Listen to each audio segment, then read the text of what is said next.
seperti biasa ya, ada tensi, ada stetoskop, dan juga ada termometer. Ini fungsinya untuk pemeriksaan tanda-tanda vital ya. Sebelum melakukan tindakan, kita melakukan pemeriksaan tanda-tanda vital dulu. Nah, seterusnya di sini juga ada beberapa alat tambahan ya, tapi memang tidak sebanyak alat-alat yang dibutuhkan ketika teman-teman mau melakukan head to toe ya, pemeriksaan keseluruhan. Jadi di sini hanya alat-alat yang memang dibutuhkan untuk pemeriksaan sistem persyarafannya ya, mulai dari syaraf kranial sampai refleks. Yang pertama di sini ada bau-bauan ya. Nah, jadi di sini mengkaji syaraf olfaktori ya. Jadi ada 12 syaraf kranial, di antaranya tadi yang pertama olfaktori. Olfaktori ini fungsinya untuk penciuman ya. Berfungsi tidak penciumannya, berarti yang kita kaji di area hidung ya. Nah, ini. Terus di sini juga ada ini untuk suhu ya. Jadi untuk suhu di sini untuk pemeriksaan sensori ya.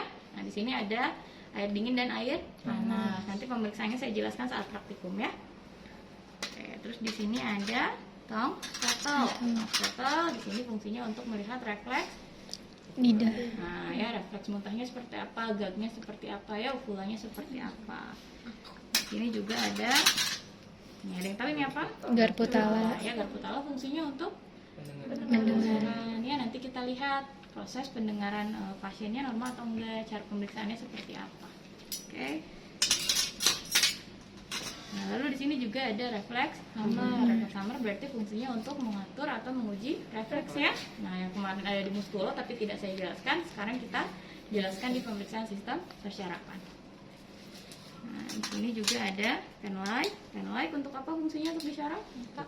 Mata, betul ya, untuk pupil. Nah, di sini juga ada pemeriksaan sensori ya, diantaranya ada kapas, ada klip, ada koin. Ini kondisional aja. Ya, kira-kira misalnya di rumah sakit teman-teman adanya apa, itu yang teman-teman gunakan. Ya.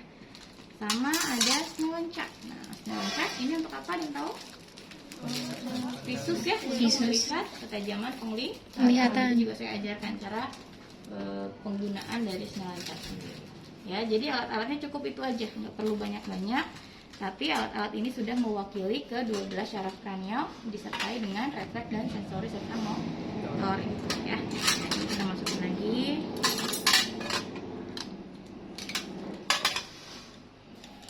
Jika ada pasien, kita datang melakukan perkenalan. Ya, Ibu, perkenalkan nama saya Susan Nurul. Hari ini saya berdinas pagi ya Bu ya, sampai jam 2. Dan hari ini kebetulan saya akan melakukan pemeriksaan pada Ibu. Jadi nanti kalau ada apa-apa Ibu bisa hubungi saya gitu ya. Kalau boleh tahu Ibu siapa namanya Bu? Sukasi. Lahirnya kapan Bu? 5 Oktober 2003. Boleh saya lihat gelangnya? Nah, identifikasi ya. Apakah nama pasien sesuai atau tidak dengan gelang pasien ya. Kalau misalnya namanya ternyata sudah sesuai dan kita juga sudah yakin bahwa ini betul pasien yang akan kita periksa, berarti kita langsung maju ke step selanjutnya. Ya, step selanjutnya adalah Ibu, ada yang Ibu keluhkan hari ini Bu? Agak bindeng sih Bu.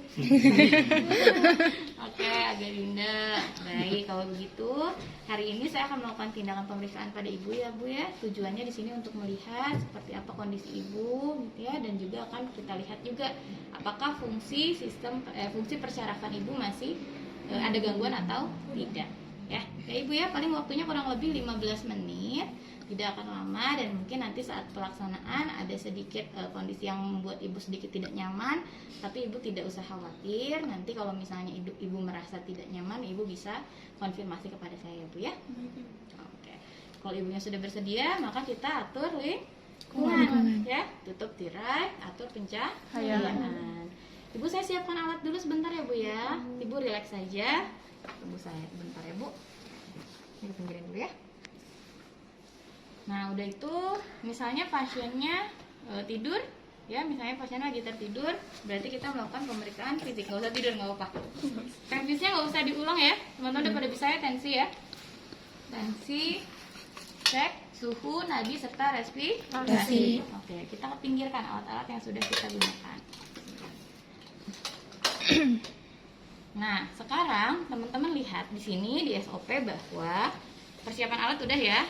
Nah, yang kedua ini ternyata untuk pemeriksaan kita mulai dari tingkat kesadaran ya. Tingkat kesadaran kalau ternyata pasiennya bisa diajak komunikasi, ya terus pasiennya kooperatif, berarti kita sudah tahu tingkat kesadaran pasien masih Kosmetis. kosmetis, ya kecuali memang nanti ketika di rumah sakit teman-teman menemukan pasien yang tidak bisa berkomunikasi, ya terus koordinasi orientasi waktunya tidak baik, maka teman-teman harus mengkaji. Skor GCS totalnya ada berapa? 15. Dibagi menjadi berapa tipe? Tiga tipe. Yang pertama ada apa aja? Motorik, verbal. Oke, udah bisa ya mengkaji GCS ya? Oke, itu nanti teman-teman tentukan berapa poin yang teman-teman dapat. Nanti kalau misalnya sudah dapat nih poinnya misalnya 15, nah interpretasikan kalau 15 kan masuknya ke kompos Mentis. ya. Selanjutnya kalau misalnya poin GCS-nya menurun, teman-teman sesuaikan dengan interpretasinya, ya apakah somnolen, ya sopor atau sudah koma, ya. Nah sudah GCS, di sini teman-teman lihat juga ada pemeriksaan orientasi namanya. Pemeriksaan orientasi ini termasuk orientasi waktu, orientasi tempat, dan orientasi orang. Nah sebetulnya untuk orientasi atau pemeriksaan orientasi ini sudah terjawab ketika teman-teman melakukan tadi ya, perkenalan diri, terus identifikasi pasien ya, nanya tanggal lahirnya kapan, terus kita menyebutkan kontrak waktu. Nah, di situ berarti sudah terjawab. Pasiennya orientasi waktunya sudah bagus ya, orientasi orang dia tahu saya perawat sudah bagus ya, orientasi tempat juga bagus. Dia mengenali bahwa saya ini suster dan dia tahu hari ini dia sedang ada di rumah sakit. Oke, terbayang ya? Nah itu untuk orientasi. Jadi orientasi ini bisa kita kaji sekaligus kita melakukan perkenalan dan identifikasi pada identitas pasien. Oke. Nah sekarang kita masuk ke pemeriksaan sistem syaraf kranial. Ada berapa syaraf kranial? 12. Nah ini nanti saat ujian saya nggak akan nanya satu-satu, tapi teman-teman ketika melakukan pengkajian itu harus semua syaraf kranialnya ini sudah terpenuhi pemeriksaannya. Ya jadi kita pahami aja pemeriksaannya seperti apa, mulai dari apa. Nah, yang pertama di sini ada olfaktori. Olfaktori itu berarti syaraf Penciuman. Ya, berarti alat yang kita butuhkan adalah alat Bau-bauan. Caranya nanti Ibu boleh tutup matanya, Bu. Nanti saya akan mendekatkan satu benda ke dekat hidung Ibu. Nanti Ibu jelaskan bau apa yang Ibu cium. Ya, Bu ya? Boleh. Boleh. Oke. Tutup matanya Ibu.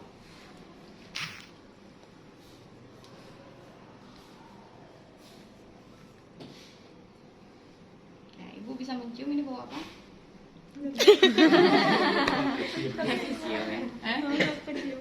Coba kalau dibuka. Bermasalah.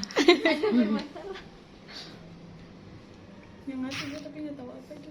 Megan tapi nggak tahu bau apa. Coba ada tutup mata.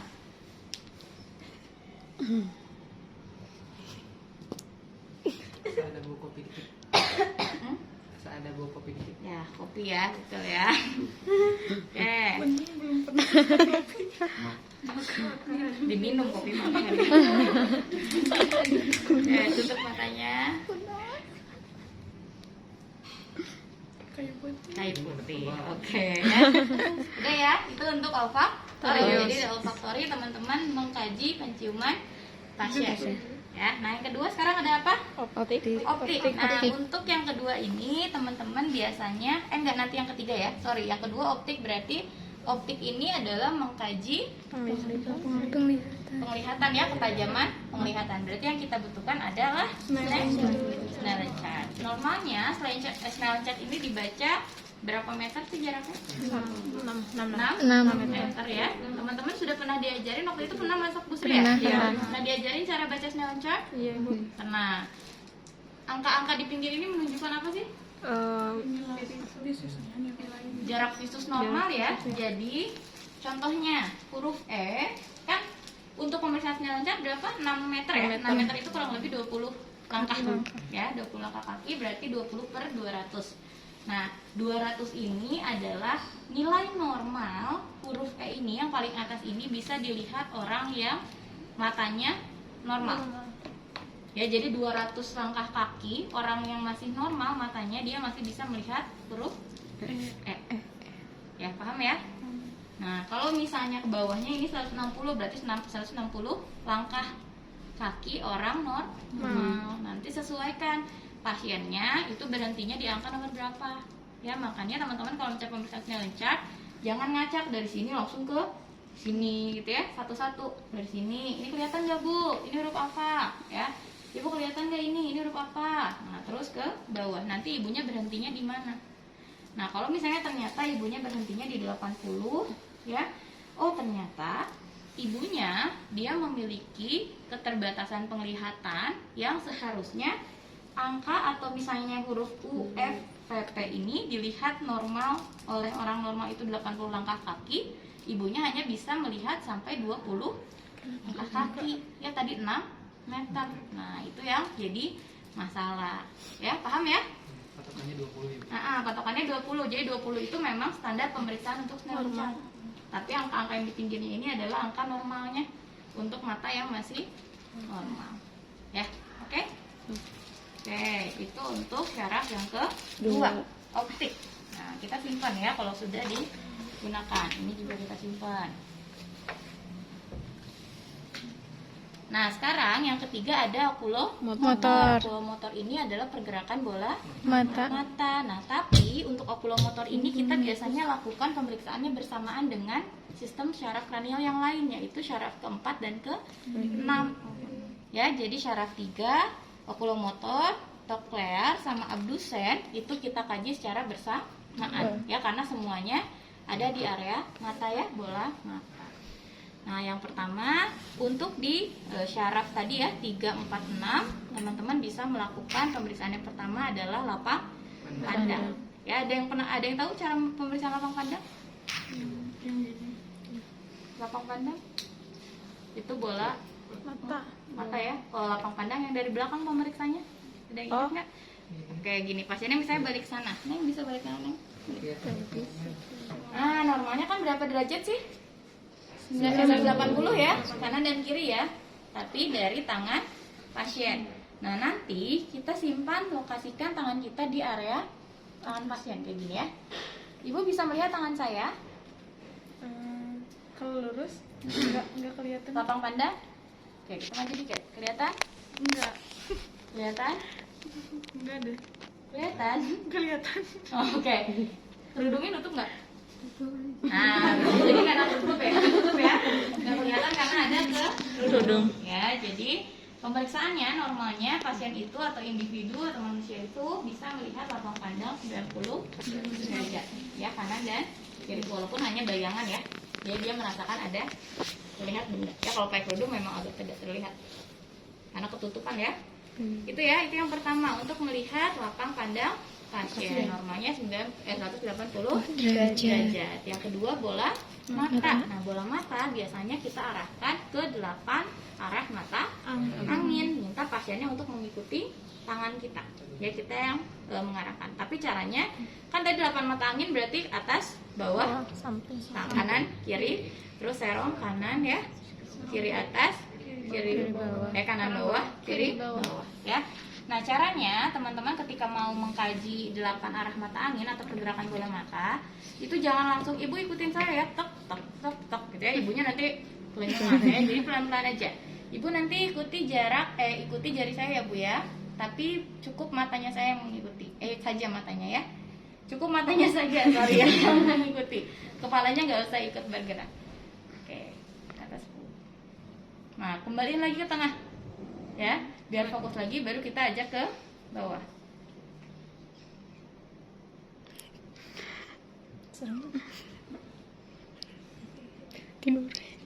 Tidur. Ya, oke.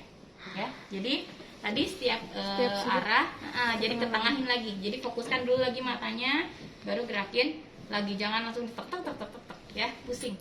Oke? Paham ya? Nah, setelah itu kita pemeriksaan pupil. Pemeriksaan pupil kita membutuhkan apa ini? Timeline. Normalnya pupil itu ketika diberikan cahaya dia akan mengecil ya. Kalau membesar midriasis ya, meninggal berarti ya. Oke. Nah, caranya ini juga sama ya. Nanti kalau misalnya teman-teman udah nyalain lampunya, jangan dari kanan langsung ke kiri ya. Sekarang mulai yang kiri dulu, nyalain dulu, baru ke lihat pupilnya. Oke, mengecil. Ya, jadi kalau sudah tahu mengecil, jangan terus disimpan depan matanya, gitu ya, langsung dipinggirin. Nah, untuk yang sebelahnya, jangan mulai dari sini lagi, kita ambil dari arah sini, ya. Oke, normalnya dia akan mengecil dan akan kembali lagi, ya. Paham ya? Paham. Nah, terus biasanya teman-teman di area tadi ya pemeriksaan syaraf ketiga, 4, dan 6, teman-teman melihat apa ini tuh namanya? Apa namanya? Kelopak Tatu mata tuh? Bukan konjungtiva. Kelopak mata. Berarti lihat kelopak matanya ya. Lihat kelopak mata pasien, dia turun atau tidak. Kalau misalnya pasien kelopak matanya turun, kayak yang ngantuk terus gitu ya, itu adalah salah satu gangguan sistem syaraf. Contohnya pada pasien-pasien miastenia gravis, tahu? Pernah ngebahas miastenia gravis? Nah, miastenia gravis ini adalah salah satu penyakit sistem syaraf yang mulainya itu dari kelemahan otot mulai dari kepala ke kaki, ya. Nah, biasanya ketika gangguan sistem syarafnya tadi mulai turun ke area mata, kelopak matanya dia akan turun. Ya, dia nggak bisa mengangkat kelopak mata, sehingga seperti orang yang ngantuk terus. Ya, nah itu kita harus kaji. Yang kedua, kita lihat ada kondisi matanya ini dia lebih cenderung keluar. Ya, beda sama yang belotot ya. Jadi dia seperti mau keluar. Padahal normalnya mata itu hanya terlihat 3/4-nya saja. Ya, tidak semuanya. Ya. Terus yang ketiga, kita lihat apakah ada posisi pasiennya juling atau tidak. Ya, jadi lihat kesimetrisan bola matanya. Kalau misalnya ternyata bola matanya itu tadi bisa diuji juga dengan 8 arah mata angin ya. Dia tidak bisa mengikuti padahal dia sebetulnya melihat, tapi matanya atau bola matanya nggak sinkron. Ya, arah objeknya kemana tapi matanya juga ke mana. Ya, itu paham ya? Nah, itu pemeriksaan untuk di syaraf nomor 3, 4, dan 6. Jadi kita gabungkan untuk 3, 4, dan 6. Ya, jadi nanti saat ujian teman-teman langsung gabung aja 3, 4, dan 6. Nah, sekarang kita masuk ke syaraf kelima. Syaraf kelima di situ ada apa? Trigeminal, ya, sensasi kornea, kulit wajah, serta otot mastikasi. Nah, di sini yang kita butuhkan adalah pas, ya, dan juga jarum ya. Kita simpan dulu di sini. Yang pertama kita refleks korneanya dulu, ya. Nah, kapasnya teman-teman ujungnya dikasih pelintir-pelintir gini, dibikin tajam ya. Nah, nanti jangan bilang pasiennya ini udah dekat mata ya, jadi diam-diam aja. Ibu bisa lihat ke depan. Nah, gituin dulu ya. Ibu bisa lihat ke depan, matanya lurus ke depan ya Bu ya. Nah, baru kita. Nah, kalau misalnya telat Bu. Jadi kita lihat refleksnya. Normalnya ketika dikasih rangsang, ya tadi ada kapas di pinggir, kornea ini akan langsung mengedip. Itu normal, ya. Tuh, makanya pasiennya kenapa jangan kasih tahu. Kalau misalnya tahu nih kayak pasiennya, jadi dia udah siap-siap bakal ada yang ini nih, gitu ya. Ya. Terus yang kedua di sini apa? Minta pasien menutup mata, kemudian sentuh kapas, jarum, klip, kertas, serta kondisi itu bergantian pada kulit wajah. Ya, oke, Ibu bisa tutup matanya Bu. Nanti bilang ke saya ya Bu ya, benda apa yang ditempelkan ke Ibu, apakah itu halus, tajam, atau tumpul.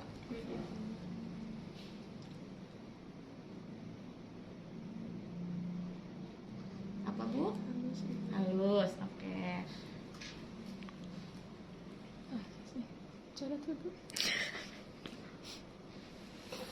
Apa Bu? Agak tajam Bu. Tajam, oke.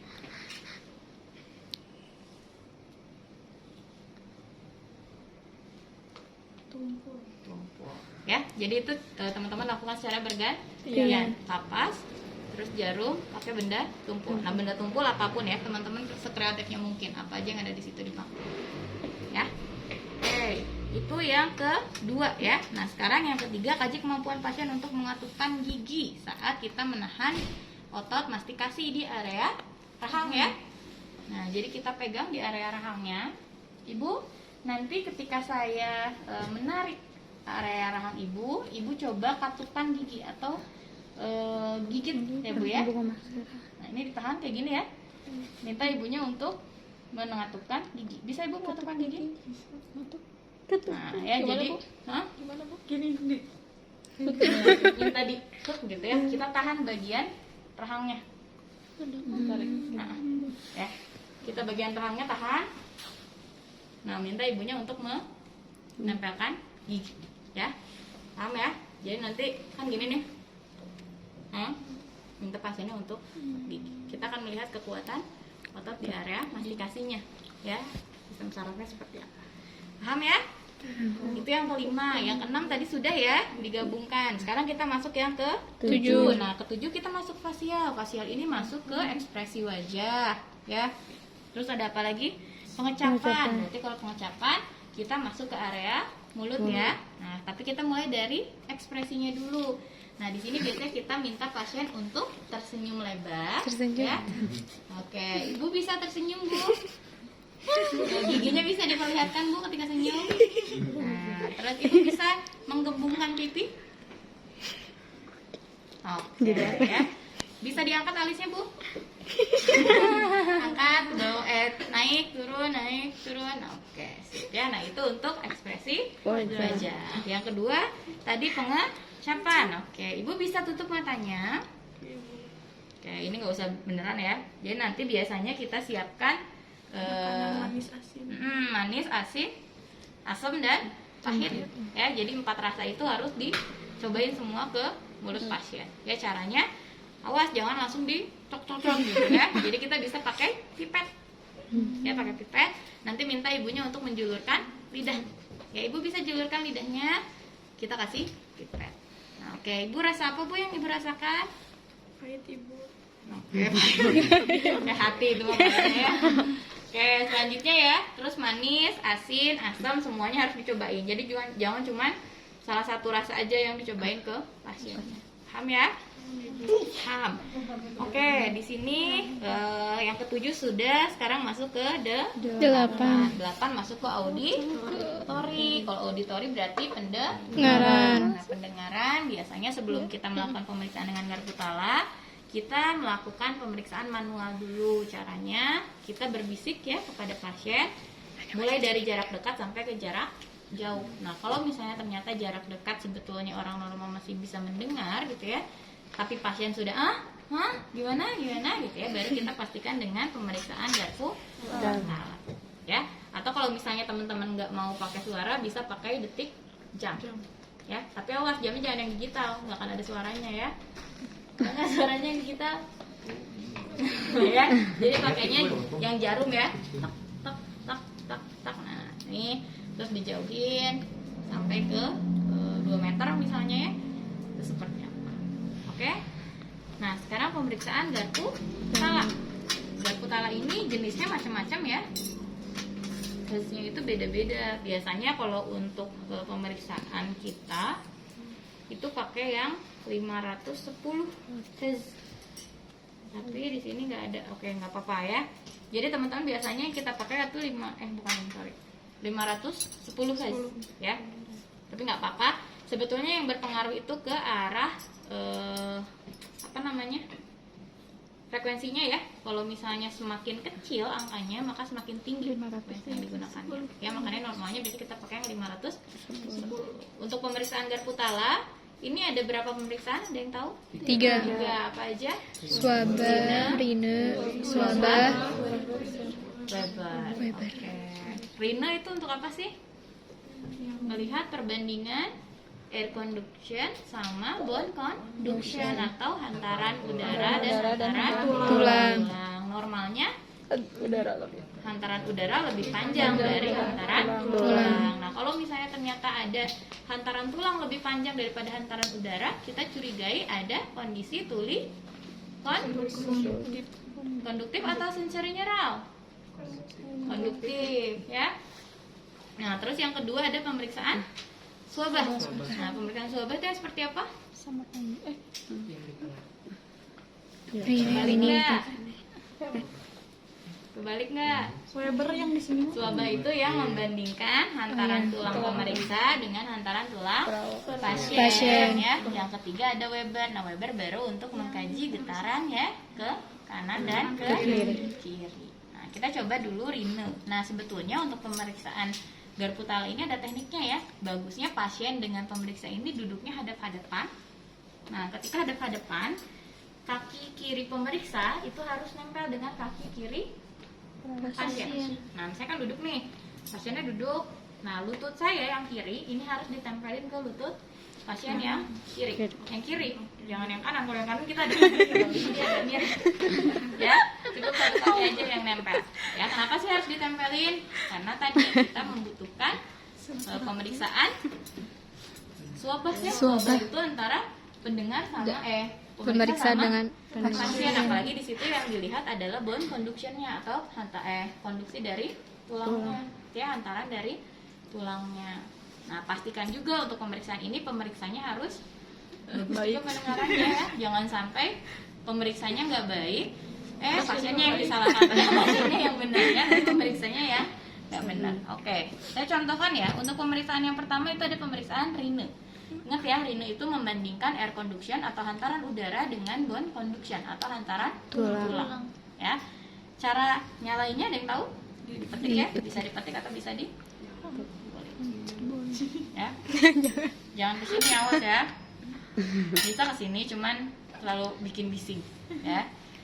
Nah, jangan lupa kalau misalnya udah dipetik sama teman-teman, ini pegangnya bawahnya ya. Nah, jangan sampai nanti pas ujian gugup trik. Banyak aja kita hati-hati ya, nggak akan kedengeran suaranya ya. Oke, kita mulai di sini. Kita petik, Ibu. Nanti saya akan mendekatkan alat ke telinga Ibu. Nanti kalau misalnya Ibu mendengar suara, ada suaranya Ibu ya. Nanti kalau misalnya Ibu merasa bahwa suaranya sudah berhenti, Ibu bisa angkat tangan. Ya, baru nanti kita pindahkan ke tulangnya. Kita dengar suara Bu?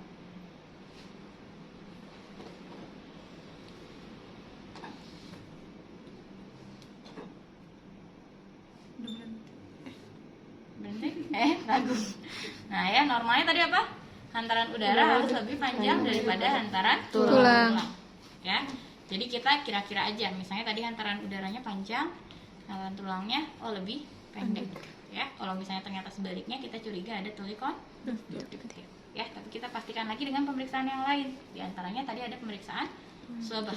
Ya, pemeriksaan swabah itu pemeriksa dengan pasien. Ya, berarti kita ke pasien dulu. Di bone ya, bukan di udara ya.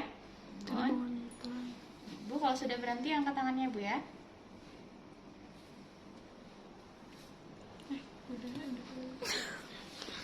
Masa enggak ini? Ada gangguan. Ya, harusnya langsung ke tulang ya, karena kita pakai kerudung jadi suaranya lebih nggak langsung ke tulang karena tadi dia ngelewatin dulu kain. Ya. Nah, normalnya kalau untuk swabah gimana?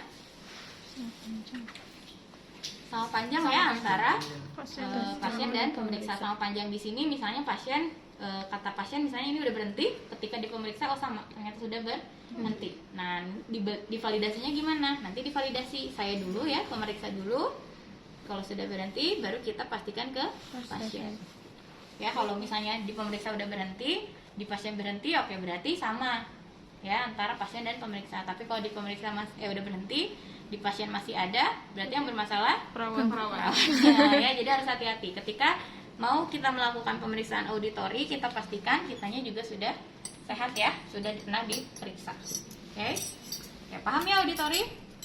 Ya, jadi tadi ada Rine, swabah sama Weber. Ya, jangan ketukar ya, swabah yang sama pasien. Satu lagi terakhir ya, Weber. Yang Weber itu biasanya kita simpan di area frontalis ya, atau di bagian ubun. Nah, tujuannya untuk apa? Tujuannya untuk melihat hantaran atau vibrasi udara ke telinga kanan dan telinga kiri.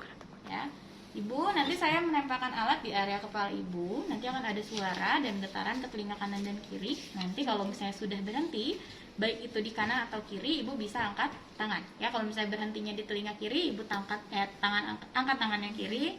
Kalau kanan berarti angkat tangan yang kanan. Kalau bersamaan berarti Ibu angkat dua-duanya. Ya. Nah, ini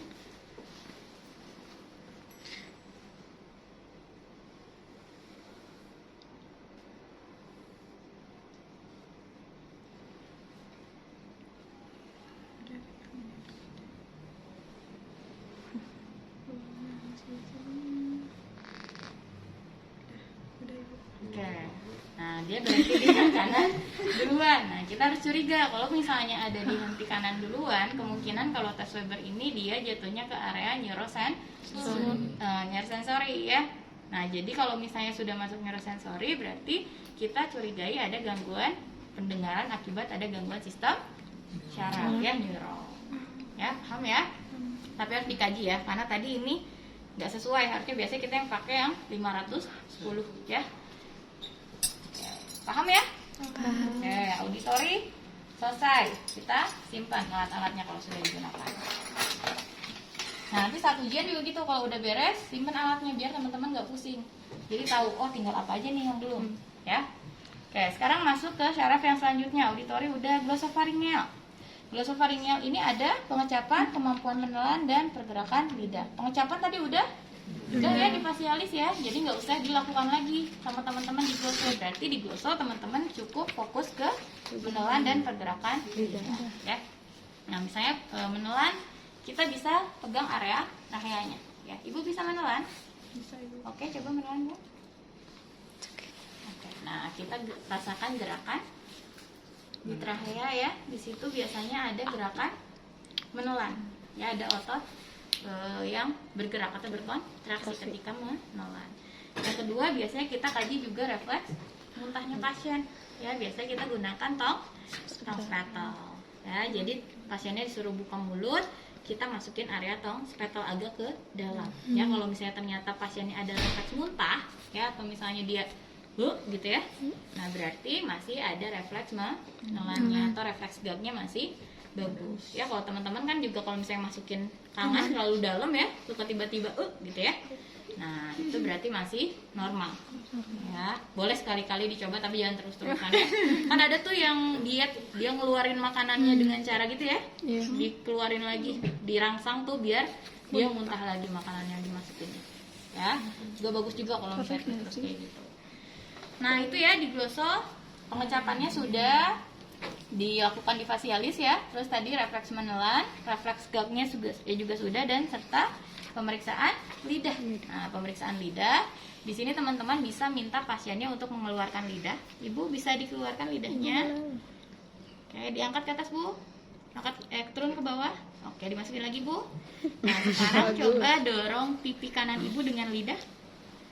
Nah, kita lihat ya kekuatan lidahnya untuk mendorong pipi yang kanan ya. Selanjutnya yang kiri Bu. Oke, saya beri tahanan ya Bu ya. Oke, yang kanan coba Bu. Oke, jadi pergerakan lidah itu pergerakan lidah itu ke atas ke bawah. Nah, tapi untuk ke kanan dan ke kiri lidahnya disuruh masuk dulu, jangan dari luar ya. Jadi kalau misalnya ke atas ke bawah kan lidahnya tadi suruh keluar tuh. Nah, terus masuk lagi baru ke kanan dan ke kiri. Kita tahan area pipinya kanan dan kiri. Dia bisa menahan atau tidak. Paham ya lidah ya?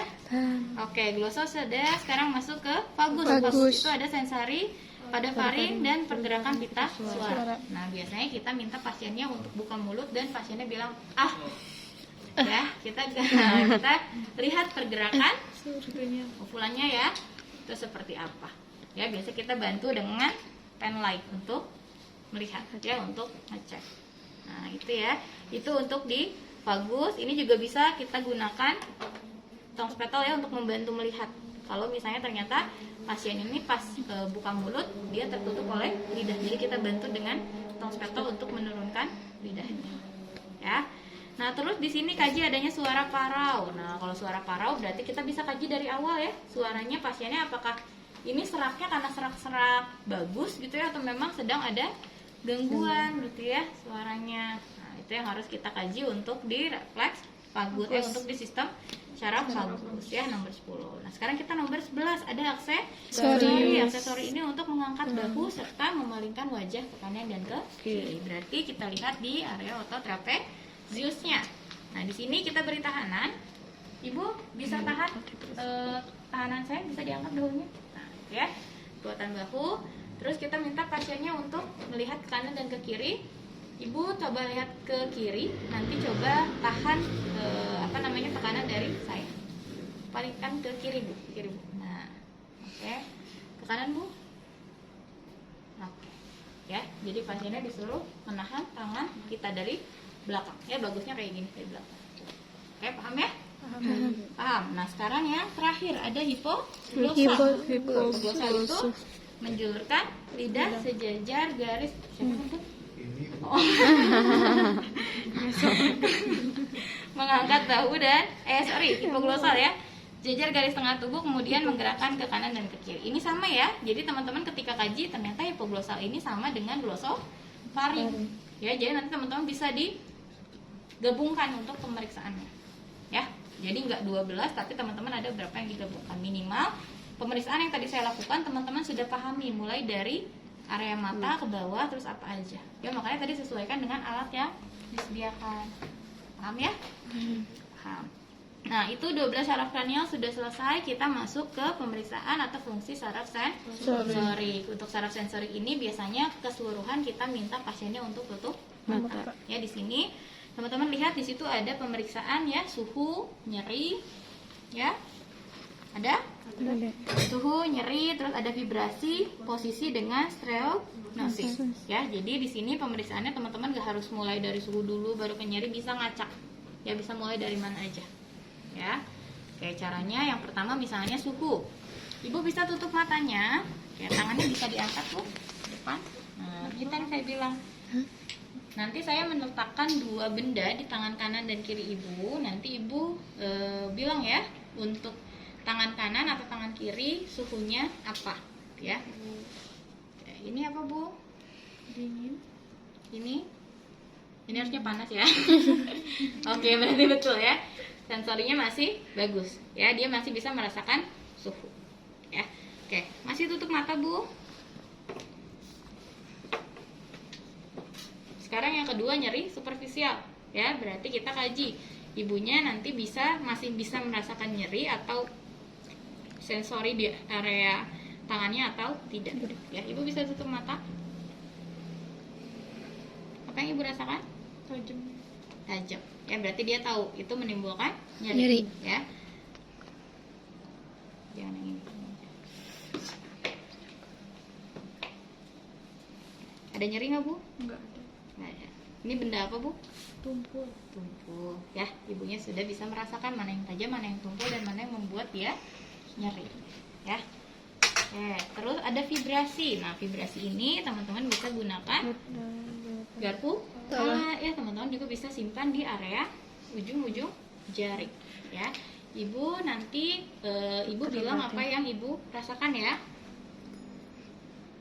Ibu merasa ada apa, Bu? Ada getaran Ada getaran. Getarannya di mana, Bu? di tangan tengah. Tangan kiri. Iya, tangan. Dijadi tengah. Oke. Oke. Ibu rasa ada apa sekarang? Rasanya ibu rasakan? Masih ada getaran Di mana, Bu? di tangan kanan yang di jempol. Dia tahu ya, dia bisa merasakan getarannya di mana. Ya. Oke, vibrasi sudah, nyeri sudah, suhu sudah, sekarang posisi. Nah, posisi masih tutup mata, Bu. Oke, bisa di tangan, bisa di kaki ya. Oke, bisa diluruskan tangannya, Bu. Dua-duanya. Oke, tangan ibu sekarang sedang saya tarik ke arah mana, Bu? Ke arah belakang. Oke. Atas atau bawah? Ke atas. Oke. Sekarang, Bu? Ke arah bawah. Oke. Ya, jadi ibunya bisa merasakan, oh ini lagi bawah, ini lagi ke atas. Ya, kaki juga sama ya, pergelangan kakinya ditarik ke bawah dan ke atas. Ya, posisi sudah. Sekarang yang terakhir ada stereognosis. Ya, stereognosis ini ibunya disuruh meraba benda dan menyebutkan apa yang sedang dipegang. Ya, ibu bisa tutup mata. Ibu bisa buka tangannya, Bu, dua-duanya. Saya akan menyimpan 2 benda di tangan kanan dan kiri ibu. Nanti ibu tebak benda yang sedang ibu pegang itu benda apa. Boleh, Bu, dipegang. Ini mah uang gope, ini mah peniti. Oke, sip. Kita pakai peniti ya, dia klip. Jadi dia bisa merasakan. Oh, ini sepertinya koin dan ini seperti bentuk peniti. Ya, peniti klip kan hampir sama ya bentuknya ya. Nah, itu. Jadi pasien bisa mempersepsikan satu benda dengan cara hanya disentuh saja. Ya, berarti itu mengkaji fungsi sensori. Karena kita tahu bahwa sensori itu full semua dari rangsangan. ya, baik itu dari tangan atau kaki atau seluruh tubuh. Ya, paham ya? Paham. Oke, sekarang sudah selesai tuh pemeriksaan saraf sensori. Kita masuk ke refleks. Refleks ada berapa refleks yang harus kita kaji? Ada 6 ya. Apa aja? Bicep, Bicep, tricep, brachio, Achilles, plantar, patella, plantar. plantar, ya.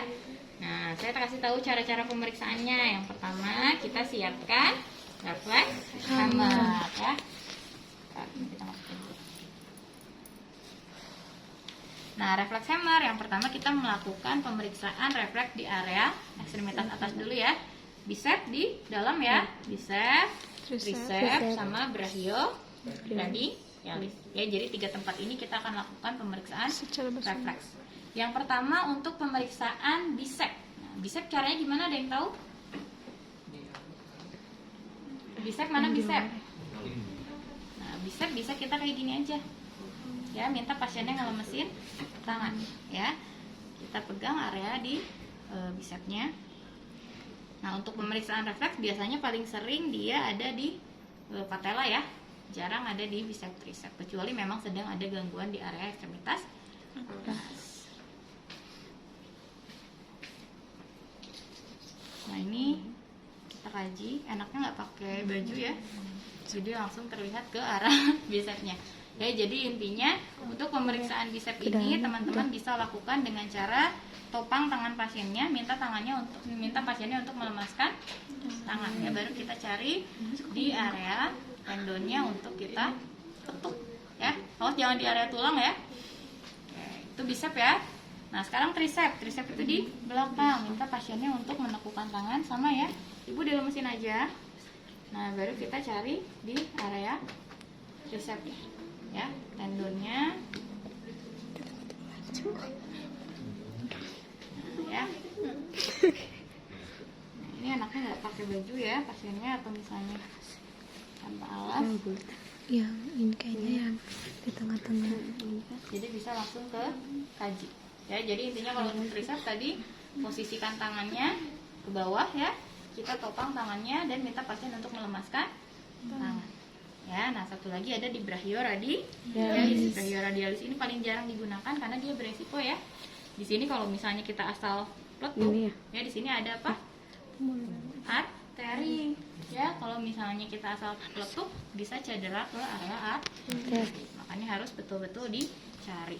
Ya, kalau misalnya mau melakukan refleks hammer di area brachio. Ya, paham ya? Paham. Bicep, Bicep, brachio, Brachio, bicep, bicep, tricep, brachio, radialis. Ya. Oke, sekarang kita ke bagian ekstremitas bawah. Ekstremitas bawah berarti ke area patella. Ya. Pasiennya bisa duduk atau pasiennya bisa sambil tidur ya. Kalau misalnya pasiennya sambil tidur, berarti kita bantu untuk mengangkat kaki pasien. Ya. Oke, nah kalau misalnya pasiennya duduk, pastikan pasiennya posisinya harus menggantung ya, kakinya nggak boleh nempel ke lantai. Ya, sini baru kita cari area tendon dan persyarafannya ya. Nah, ya. Ya, udah pada bisa kan ya untuk yang patella, karena yang paling sering itu refleks patella yang digunakan ya.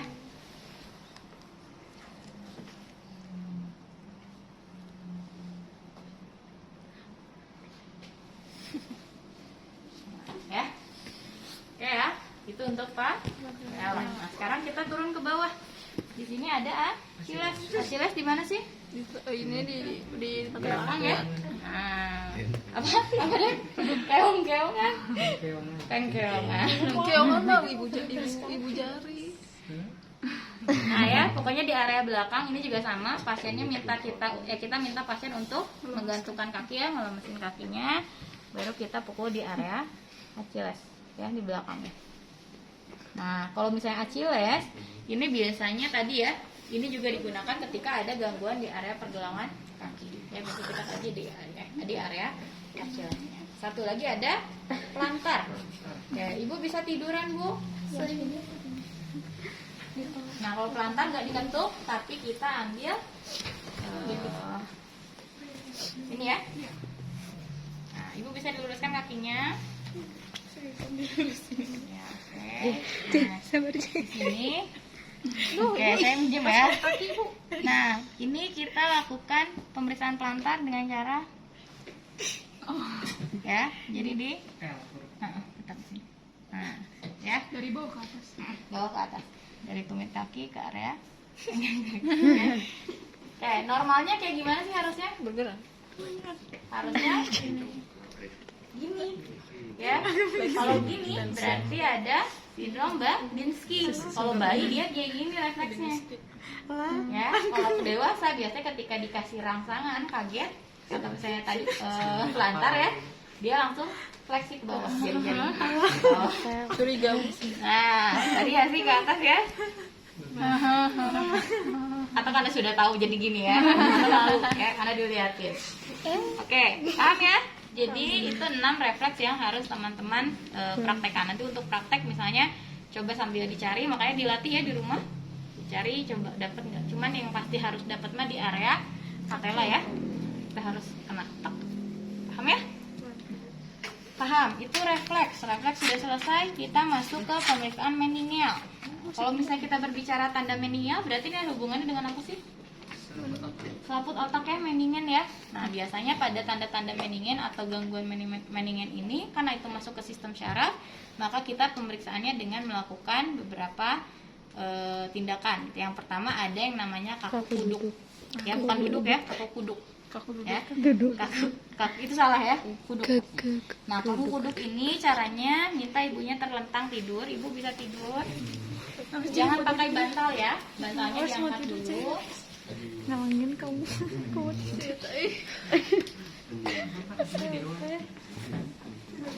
Ya, waktu duduk. Berantakan. Nah, kita minta pasiennya untuk menempelkan dagunya ke area dada. Ibu bisa tempelkan dagunya ke area dada. Oke, sip. Normal ya. Kalau misalnya orang normal, dia bisa menempelkan dagu ke area dada. Nah, kalau pada pasien-pasien meningitis, pemeriksaan kaku kuduk ini biasanya dia mengindikasikan pasiennya ini kaku. Dia nggak bisa sampai gini. Ya, dia hanya bisa sebatas ngangkat kepalanya sedikit aja. Ya, misalnya hanya kayak gini doang, sorry sih. Nah, gini doang, dia nggak bisa nempelin ke area dada karena misalnya mengeluh udah nggak bisa bergerak dan dia mengeluh nyeri juga. Ya, itu untuk pemeriksaan kaku kuduk. Nah, yang kedua, kalau kaku kuduk kan kita biarkan pasiennya untuk mandiri ya, pasif ya. Nah, yang kedua kita melakukan pemeriksaan Brzezinski. Nah, untuk Brzezinski juga sama, cuman kita bantu untuk menahan area kepala dan area dadanya. Ya, jadi kita aktif untuk membantu menekuk kepala pasien. Kalau sudah tidak ada kaku kuduk ya, jadi ini dilakukannya Kalau tidak ada kaku kuduk. Ya, kalau misalnya udah kaku kuduk berarti nggak usah melakukan Brzezinski ya. Oke, kita angkat kepala pasiennya, kita tekukan secara maksimal, kita lihat ibu ada nyeri? Oke, sip.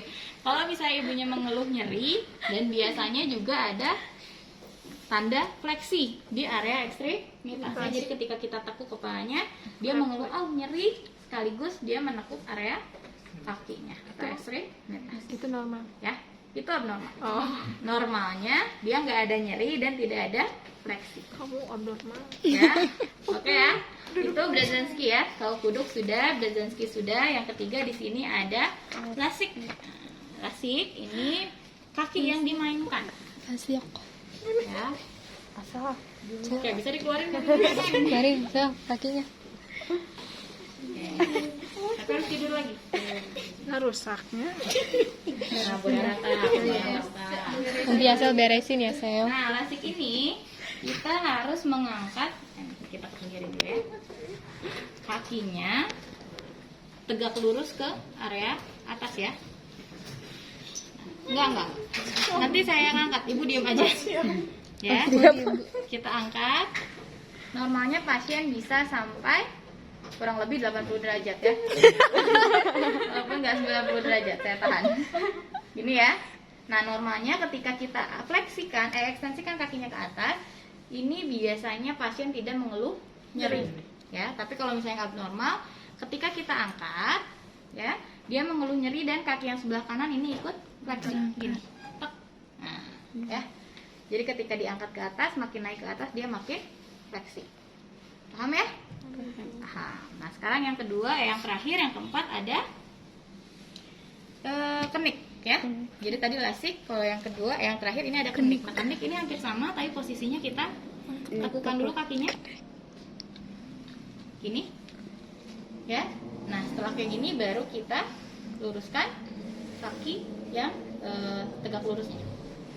Normalnya dia tidak akan mengeluh nyeri ya, tapi ketika misalnya diangkat, pasiennya mengeluh nyeri dan juga ada fleksi kaki yang kanannya sama ya, dia ngikut ke atas gini, maka kita bilang tes keniknya Positif. paham ya? Jadi bedanya tadi antara kenik sama lasik. Kalau lasik kan tadi tegak lurus ya langsung. Kalau kenik dia tekukin dulu kakinya gini, baru kita tarik ke atas. Paham ya? Nah, 4 pemeriksaan itu fungsinya semua sama untuk melihat fungsi meningeal. Ya, apakah ada gangguan sistem saraf otak atau tidak? Paham ya sampai di sini? Oke. Nah, terus di Masih sini ada? oh enggak. Kalau misalnya di SOP di situ ada ketika penutupan itu kita kaji status mentalnya. Status mental berarti sebenarnya untuk status mental kita kaji saat semua pemeriksaan ya. Rangkaian pemeriksaan itu bisa kita nilai juga status mental pasiennya seperti apa. Oke, Ibu. Apa yang Ibu rasakan, Bu? Sedih. Cangkel ya, Bu ya? Cangkel. Oke. Baik, Ibu pemeriksaannya sudah selesai. Nanti